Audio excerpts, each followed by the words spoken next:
After an agonising wait of several months, word came back that the great man approved. Something really new, it seemed, had come out of the American wilderness.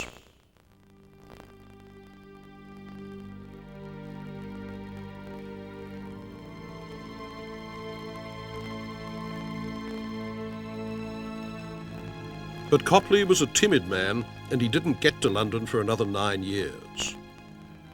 Business in Boston was too good. He married into a rich Tory family, but his subjects weren't all Tories. Some of them were figures in the coming revolution, like Paul Revere, the silversmith, who was one of the leading dissenters in Boston. Copley's portrait of Revere is a manifesto of democratic American pride in skilled work, the radical as craftsman. No finery here, he sits in his shirt sleeves, thinking, confronting you. The stolid dome of his head rhymes with the teapot that he's holding. Sober, workmanlike, materialist, obstinate, those are the adjectives for Copley, and nowhere more than in this portrait of Washington's aide and future governor of Pennsylvania, Thomas Mifflin, with his wife, Sarah. Very plain, the only note of bright colour being a little flower on Sarah Mifflin's bodice. This is marriage seen as enlightened equality.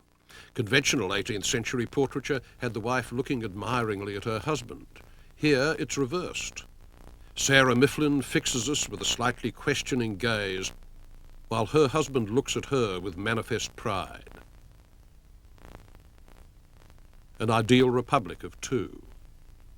Copley never got better than this, and American portraiture seldom did.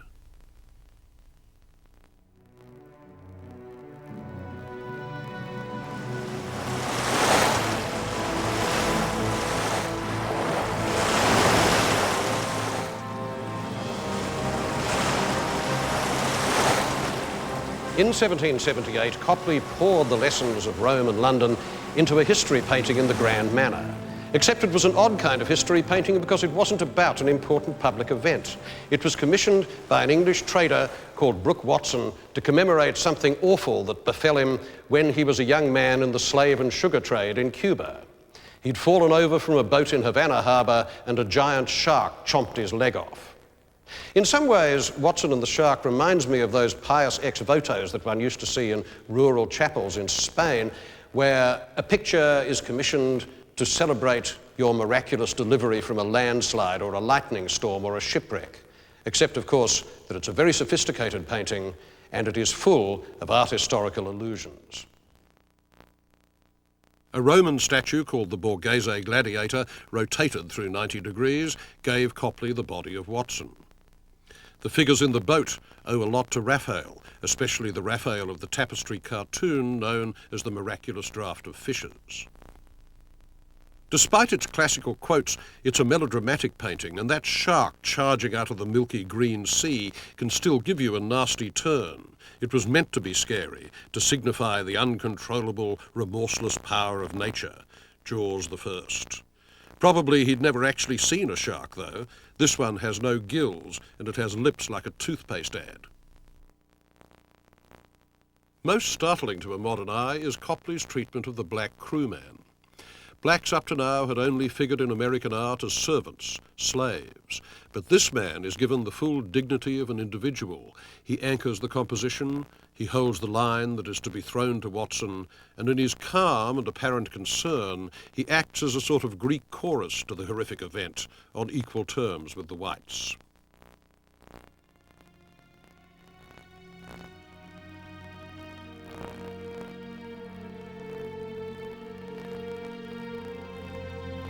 Copley took no part in the Revolution. He stayed in England. But the Revolution made the career of another American artist, an embezzler's son named Charles-Willson-Peale.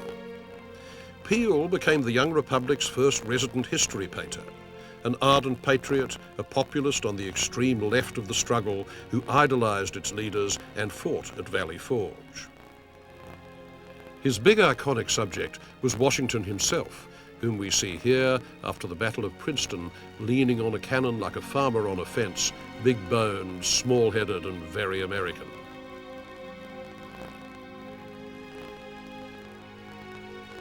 But Peale wasn't just a painter. He was, in a sense, America's first cultural entrepreneur, a showman.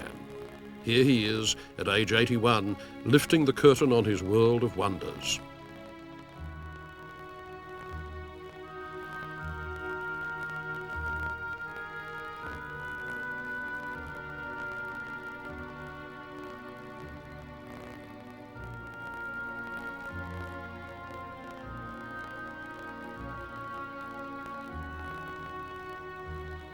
Peale invented the American Museum to bring into being, as he put it, a world in miniature, showing the natural marvels of America.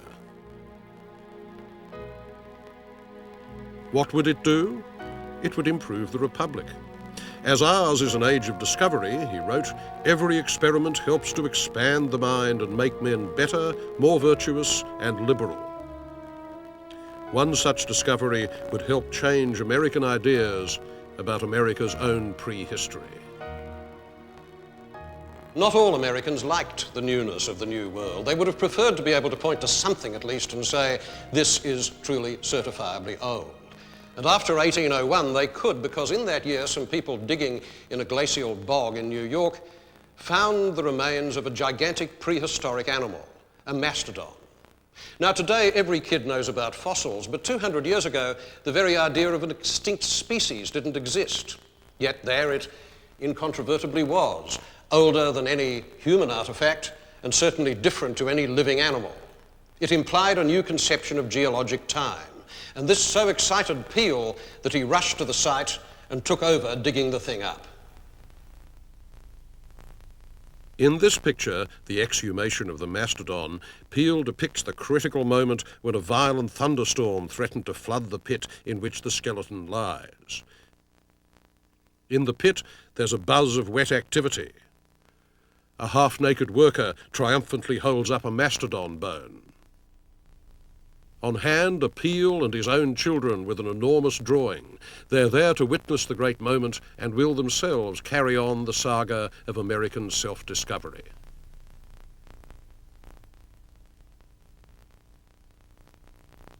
They were quite a clan. Peale didn't just want to make a museum, he wanted to make artists to fill it. His wife bore 10 children, 8 of whom, male and female, became painters, an all-time American record. They were named after old masters, Raphael, Rubens, Rembrandt, Titian, and so on.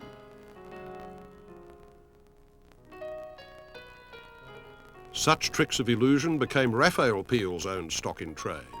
He was the first American to devote himself to still life painting, recording every pore and highlight on the skins of fruit with a fine brush and almost enamelled paint. These are the actual objects that are used as models.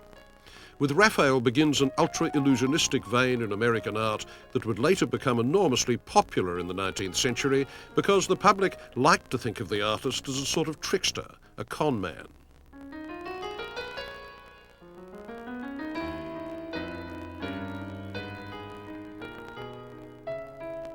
Rembrandt Peale was the most talented of the clan. This is his portrait of his brother Rubens with a geranium. Rubens, despite his name, was half blind, and here he sits for his brother looking mild, sweet and myopic, affectionately holding a plant which, in America then, was a botanical rarity.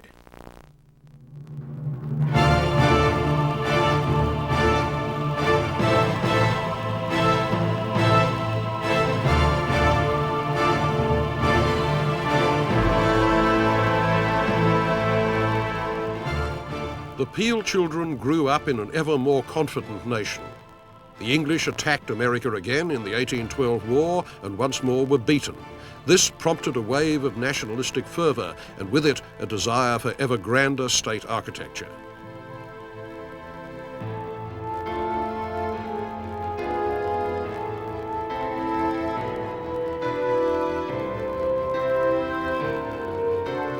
There is no more grandiose building in America than the Capitol in Washington, the seat of American government. Its dome was to be a replica of the Pantheon. Later, it was enlarged to the size of the dome of St. Peter's, ribbed with thousands of tons of iron. Our Capitol building is the affirmation of our community. The whole building really represents sort of America in progress, America a new nation, America an evolving nation. If you want to really understand the United States of America, I think that knowing the history of this building gives you that marvelous recitation of our history.